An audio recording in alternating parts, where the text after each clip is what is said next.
Hello. അപ്പം ഇന്നൊരു വ്ളോഗാട്ടോ. അപ്പം എൻ്റെ ഒരു ഫ്രണ്ടിൻ്റെ എൻഗേജ്മെൻ്റ് ആയിരുന്നു. അപ്പം എൻഗേജ്മെൻറ്റ് കൂടാൻ വേണ്ടി ഞങ്ങൾ കൊച്ചി വരെ ഒന്ന് പോവാണ്. അപ്പം ഞാനൊരു സിമ്പിൾ കുർത്ത ആട്ടോ ഇട്ടിരിക്കുന്നത്. ആ കുർത്തയ്ക്ക് ചേരുന്ന ഗോൾഡൻ ഷെയ്ഡ് വരുന്ന പോലത്തെ ഒരു വാച്ചും കമ്മലും ഒക്കെ ഇട്ടിരിക്കുന്നത്. അപ്പം ഞാനും ജോർജൂട്ടിയും റിയ അമ്മയും കൂടി ആട്ടോ ഫോർട്ട് കൊച്ചി പോകുന്നത്. എന്നെ കൊച്ചിയിൽ ഡ്രോപ്പ് ചെയ്തിട്ട് ഇവർ ഫോർട്ട് കൊച്ചി കറങ്ങി വരും. അപ്പോൾ ഒരു 12:30 ആകുമ്പോഴത്തേക്ക് പരിപാടിയൊക്കെ കഴിയും. തിരിച്ച് കൊച്ചിയിൽ എത്താൻ വേണ്ടി ഞാൻ പറഞ്ഞു. അപ്പം ഇപ്പോൾ ഇടയ്ക്ക് ഞങ്ങളൊരു സ്ഥലത്ത് ഇറങ്ങി ഇതുപോലെ കോഫി ഒന്ന് കുടിക്കാമെന്ന് കരുതി. തൊട്ടപ്പുറത്ത് സ്റ്റാർബക്സ് ഉണ്ടായിരുന്നു. പക്ഷേ സ്റ്റാർബക്സിൻ്റെ ഒരു കോഫിയുടെ പൈസയ്ക്ക് ഇവിടെ നമുക്ക് കോഫിയും ഫുഡും ഒക്കെ കിട്ടും. അതുകൊണ്ട് സ്റ്റാർബക്സ് ഞങ്ങൾ ഉപേക്ഷിച്ചു. ടിഫിൻ കമ്പനിയിൽ കയറി അവരുടെ സ്പെഷ്യൽ ഫിൽറ്റർ കോഫിയും ഉഴുന്നുവടയും പഴംപൊരിയൊക്കെ കഴിച്ചു. പഴംപൊരി ഉഴുന്നുവടയൊക്കെ അടിപൊളിയായിരുന്നു. നിങ്ങൾ തിരിച്ചതാ എന്നെ ഡ്രോപ്പ് ചെയ്തിട്ട് അവർ ഫോർട്ട് കൊച്ചിക്ക് പോവാണ്. ആ വാ എന്ന് പറഞ്ഞ് ഞങ്ങൾ വിളിക്കുന്ന പെണ്ണിൻ്റെ അനിയത്തിയാട്ടോ. ഇതാണ് ലക്ഷ്മിപ്രിയ. ലക്ഷ്മിപ്രിയയുടെ ഞങ്ങളെല്ലാവരും ലച്ചു എന്ന് വിളിക്കും. ലച്ചുവിൻ്റെ എൻഗേജ്മെൻ്റ് ആണ്. എൻ്റെ കോളേജിൽ എൻ്റെ ക്ലാസ്മേറ്റ് ആയിരുന്നു കേട്ടോ. ഇതെല്ലാം എൻ്റെ ക്ലാസ്മേറ്റ്സ് ആണ്. എൻ്റെ കോളേജിൽ കുറേ നാൾ കൂടിയാണ് ഇവരെല്ലാം കാണുന്നത്. ഇങ്ങനെ എന്തെങ്കിലും ഫംഗ്ഷൻസിനാട്ടോ ഞങ്ങളെല്ലാവരും കൂടുന്നത്. അപ്പോൾ ഇവരെല്ലാം ഡാൻസ് പ്രാക്ടീസിൻ്റെ ഒക്കെ തിരക്കിലാണ്. ഈ ഡാൻസ് പ്രാക്ടീസ് ചെയ്യുന്നതെന്ന് കണ്ടുകൊണ്ടിരിക്കുന്നത്. ഇവിടെ വന്നിട്ട് പലരും സ്റ്റെപ്സൊക്കെ പഠിക്കുന്നത്. അങ്ങനെ കാണിച്ചു കൊടുത്തും പറഞ്ഞു കൊടുത്തും ഒക്കെ നിശ്ചിത വരെ സ്റ്റെപ്സ് പഠിപ്പിച്ചുകൊണ്ടിരിക്കുകയാണ്. രസമാണ് ഇവരുടെ കാര്യം.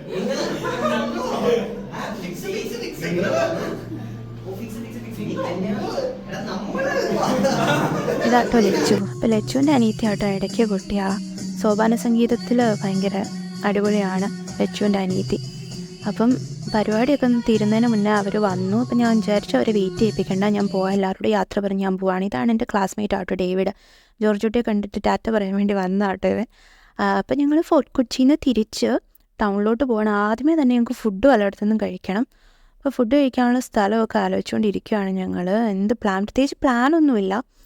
ഫുഡ് കഴിക്കാൻ വേണ്ടി ഞങ്ങൾ വിചാരിച്ചു ദ സോൾട്ട് എന്ന് പറഞ്ഞ റെസ്റ്റോറൻ്റ് ഉണ്ടല്ലോ തോപ്പുംപടിയിൽ, അവിടേക്ക് പോകാമെന്ന് വിചാരിച്ചു. ഇവരുടെ പനമ്പള്ളിയിലുള്ളിടത്ത് ഞാൻ 1-2 തവണ പോയിട്ടുണ്ടെങ്കിൽ ഇവിടുത്തെ ഫുഡൊക്കെ ഭയങ്കര ഇഷ്ടമാണ്. ഇവിടെ മുന്നേ ഒരു വട്ടം വന്നിട്ടുണ്ട്.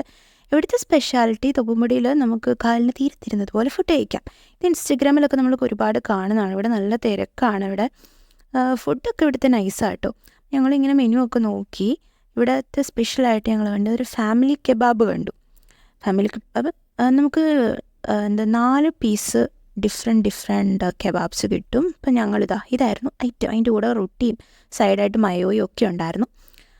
അത് കഴിഞ്ഞ് ഞങ്ങൾ മന്തിയും കുറച്ച് കാന്താരി അൽഫാമും ഒക്കെ പറഞ്ഞു. ആക്ച്വലി ആ കെബാബ് തന്നെ ഭയങ്കര ഫില്ലിംഗ് ആയിരുന്നു. ഞങ്ങൾക്ക് അറിയില്ലായിരുന്നു അത്രയും ക്വാണ്ടിറ്റി ഉണ്ടെന്ന്. അപ്പോൾ ഇവിടുന്ന് ഞങ്ങൾ പിന്നെ എറണാകുളത്തോട്ട് പോവാട്ടോ. അപ്പം എന്താണ് ചെയ്യേണ്ടതെന്ന് വലിയ പ്ലാനുള്ളതെന്ന് ഞങ്ങൾ വിചാരിച്ചു. മെട്രോ സ്റ്റേഷനിൽ കൊണ്ടുപോയി എവിടെയെങ്കിലും വണ്ടി ഇട്ടിട്ട് നമുക്ക് മെട്രോ പിടിച്ച് നമുക്ക് ഇതിലൊക്കെ പോകാം. അതാകുമ്പോൾ ട്രാഫിക്കൊന്നും പ്രശ്നമില്ല. ഓണത്തിൻ്റെ സമയത്തായിരുന്നു കേട്ടോ ഞങ്ങൾ പോയിട്ടുണ്ടായിരുന്നത്. അതുകൊണ്ടാട്ടെ ഇങ്ങനെ. അപ്പം ഞങ്ങൾ വിചാരിച്ചു അതിലേക്ക് നടക്കുമ്പോൾ മെട്രോ ആണ് അടിപൊളി. സോ അവിടുത്തെ അടുത്ത് തന്നെ കസ്റ്റമർ കെയറിൽ നിന്ന് നമുക്ക് ഒരു ഫുൾ ഡേ കറങ്ങാനുള്ള ടിക്കറ്റ് കിട്ടും. ഒരാൾക്ക് 125 റുപ്പീസേ ഉള്ളൂ. പലയിടത്ത് കാത്തു നിന്ന് ടിക്കറ്റ് എടുക്കുന്നതിലൊക്കെ ലാഭമൊക്കെ ഇങ്ങനെ ഒരു ഫുൾ ടിക്കറ്റ് ഒരാൾക്ക് എടുക്കുന്നതാണ്. ഒരാൾക്ക് 125 ഉള്ളൂ. അപ്പം കൊച്ചി വന്നാൽ ലുലു മാൾ ഇല്ലാതെ എന്ത്? ഇവിടെ ഞങ്ങൾ വെറുതെ വന്നാണ്, പ്ലാൻസ് ഒന്നുമില്ല. പിന്നെ വന്ന സ്ഥിതിക്ക് കുറച്ച് ഡ്രസ്സൊക്കെ നോക്കാമെന്ന് കരുതി ഫസ്റ്റ് തന്നെ ഞങ്ങൾ ഈ ഷോപ്പിലോട്ട് കയറി. കുറേ കുർത്താസ് കണ്ടിതൊക്കെ കയറിയതാണ്. പക്ഷേ കണ്ടതുപോലെ ഞങ്ങൾ ഇറങ്ങി. ഒട്ടുക്കത്തെ വില. ഇവരതെന്താ സ്വർണ്ണം കൊണ്ടാണോ ഉണ്ടാക്കുന്നത്? പിന്നെ മാളിലോ എല്ലാ ഷോപ്പിലും ഇത്രയും വിലകളൊക്കെ ആണല്ലോ. കുർത്താസൊക്കെ കുറേ ഉണ്ട്. പക്ഷെ പൈസ പൊട്ടിക്കാമെന്നുണ്ടെങ്കിൽ വെറുതെ കയറാമെന്ന് മാത്രം. അപ്പോൾ അവിടെ നിന്ന് ഇറങ്ങി ഞങ്ങളത് വെസ്റ്റ് സൈഡിൽ കയറി. വെസ്റ്റ് സൈഡിലും ഇഷ്ടപ്പെടുന്ന ടോപ്പിനെല്ലാം കൈയും കാലും ഒന്നുമില്ല. ഞാനങ്ങനെ സ്ലീവ്ലെസ് ഒന്നും ഇട്ടില്ല. സോ ജസ്റ്റ് ഇങ്ങനെ നോക്കി കുറച്ച് ഇതിട്ട് നോക്കി. പക്ഷേ എനിക്ക് തീരെ ഇഷ്ടപ്പെട്ടില്ല. അതുകൊണ്ട് ഞാൻ ഇട്ടുകൊണ്ട് വന്ന ഡ്രസ്സ് തന്നെ ഇട്ടുകൊണ്ട് തിരിച്ചിറങ്ങി. പിന്നെ ലുലുമാളിൽ ഓണത്തിൻ്റെ ടൈമായിട്ട് എന്തൊക്കെയോ കുറേ കാര്യങ്ങളൊക്കെ ഉണ്ടായിരുന്നു കാണാനോ. എൻ്റെ വലിയ ആഗ്രഹമായി ട്രെയിനിൽ കയറാമെന്ന്. പക്ഷേ എനിക്കൊരു നാണക്കേട്. പിന്നെ ഞങ്ങൾ ലുലു സെലിബ്രേറ്റ് കയറി. പക്ഷേ എനിക്ക് ഇവിടുത്തെ കുർത്തീസ് ഒന്നും ഇഷ്ടമാണ്. ഭയങ്കര കളർഫുൾ. എനിക്ക് ഇത്ര ഇഷ്ടമല്ല. ഡ്രസ്സുകളൊന്നും ഇഷ്ടമായില്ലെങ്കിലും മാവേലിയുടെ ഈ സംഭവം എനിക്കിഷ്ടമായി. നല്ല രസമുണ്ടായിരുന്നു. നല്ല ഒറിജിനാലിറ്റി ഉള്ള മാവേലി. പിന്നെ അവിടെ ഓണം ആയതുകൊണ്ട് ഫുൾ ഇങ്ങനത്തെ നല്ല അടിപൊളി ഡെക്കറേഷൻസ് ഒക്കെ ഉണ്ടായിരുന്നു കേട്ടോ. എന്തൊക്കെയോ പരിപാടികളൊക്കെ ഉണ്ടായിരുന്നു. ഞാനും അമ്മ എന്താ നൈക്കിയെ കയറി നെയിൽ പോളിഷൊക്കെ എടുത്തു. പിന്നെ ലുലു മാളിൽ വന്നതല്ലേ, എന്തായാലും ഹൈപ്പർ കയറാമെന്ന് ഓർത്തു. ഇതെൻ്റെ ഫേവറേറ്റ് ആയിട്ടുള്ളൊരു ഫേസ് വാഷ് ആട്ടോ. പിന്നെ ഇതാണ് എൻ്റെ ഫേവറേറ്റ് ആയിട്ടുള്ള ഷീറ്റ് മാസ്ക്, ഫേസ് മാസ്ക് ആട്ടോ. ഇത് അടിപൊളി സാധനമാണ്, ഗാർണിയറിൻ്റെ വൈറ്റമിൻ സി. പിന്നെ വന്നല്ലേ എന്നോർത്ത് ക്രാഫ്റ്റിൻ്റെ ഏരിയയിലൊക്കെ ഞാനൊന്ന് പോയി. സ്റ്റേഷനറിയൊക്കെ ഒന്ന് നോക്കി. എല്ലാത്തിനും നല്ല വിലയായതുകൊണ്ട് എല്ലാം കണ്ട് ഞാൻ തൃപ്തി അടഞ്ഞു. ഒന്നും ഞാൻ വാങ്ങിയില്ല. നല്ല കളർഫുൾ പെൻ സ്റ്റാൻഡ്. പക്ഷെ നോക്കുമ്പോൾ ഭയങ്കര വില. എന്നാൽ വിലയുടെ ക്വാളിറ്റി ഉണ്ടോ അതും ഇല്ല. അങ്ങനെ നോക്കി എന്തെങ്കിലും വാങ്ങട്ടെ എന്നൊക്കെ നോക്കിയപ്പോൾ അവിടെ കുറച്ച് സ്റ്റിക്കി നോട്ട്സ് ഇരിക്കുന്നു. നോക്കിയപ്പോൾ അതിനും ഭയങ്കര വില. അപ്പോൾ അത് ഞാൻ അതുപോലെ തന്നെ തിരിച്ചു വെച്ചു. ഓഫറിലൊക്കെ എന്തൊക്കെയോ കിടപ്പുണ്ടായിരുന്നു. പക്ഷെ ഇതൊന്നും എനിക്കത്ര യൂസ്ഫുൾ അല്ല. കുട്ടികൾക്കൊക്കെ ഇഷ്ടപ്പെടുന്ന നല്ല ക്യൂട്ടായിട്ടുള്ള കുറേ സാധനങ്ങളൊക്കെ അവിടെ ഉണ്ടായിരുന്നു. സ്ലൈമൊക്കെ കണ്ടപ്പോൾ എനിക്ക് വാങ്ങണമെന്നുണ്ടായിരുന്നു, എന്നാലും ഒരു നാണക്കേട്, ഞാനത് വാങ്ങിയില്ല.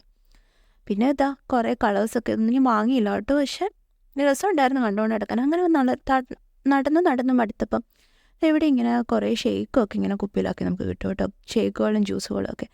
അപ്പം ഞാനും റിയയും ഇവിടുന്ന് കോൾഡ് കോഫി വാങ്ങി, പിന്നെ മിൻറ്റ് ലൈമൊക്കെ അമ്മയും ജോർജ് കുട്ടിയൊക്കെ വാങ്ങി കേട്ടോ. നൈസായിരുന്നു കേട്ടോ. പിന്നെ ഞങ്ങളിതാ ബില്ലടിക്കാൻ വേണ്ടി പോയി നിൽക്കുകയാണ്. ബില്ലടിക്കാൻ എടുത്തതാ കുറച്ച് അച്ചാറും കൂടി ഞങ്ങൾ വാങ്ങി. ഇവിടെ ഇങ്ങനെ അച്ചാർ തൂക്കി കിട്ടുമല്ലോ, നല്ല അച്ചാറാണ് കേട്ടോ, അതും കുറച്ച് വാങ്ങി. അധികം സാധനങ്ങളൊന്നും വാങ്ങിയിട്ടില്ല, വാങ്ങിയതൊക്കെ കഴിക്കാനുള്ള സാധനങ്ങൾ. പിന്നെ അവിടുത്തെ ഞങ്ങൾ ഇറങ്ങി. അപ്പം ഇവിടെ ഓണപരിപാടിയൊക്കെ നടക്കുന്നുണ്ട്. കുറച്ച് നേരം അവിടെയൊക്കെ പോയിരുന്ന് ഇത് കണ്ടു.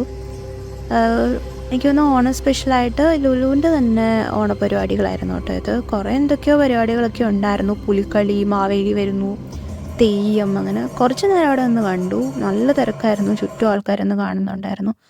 അതൊക്കെ കഴിഞ്ഞപ്പോഴത്തേക്കും സമയം പോയത് അറിഞ്ഞില്ല. ഞങ്ങൾ അവിടെ നിന്ന് ഇറങ്ങി തിരിച്ച് മെട്രോ സ്റ്റേഷനിൽ വന്നിട്ട് വണ്ടി എടുത്തിട്ട് പോവാം കേട്ടോ. അപ്പം ഇന്നത്തെ വ്ലോഗ് ഇത്രയേ ഉള്ളൂ. താങ്ക്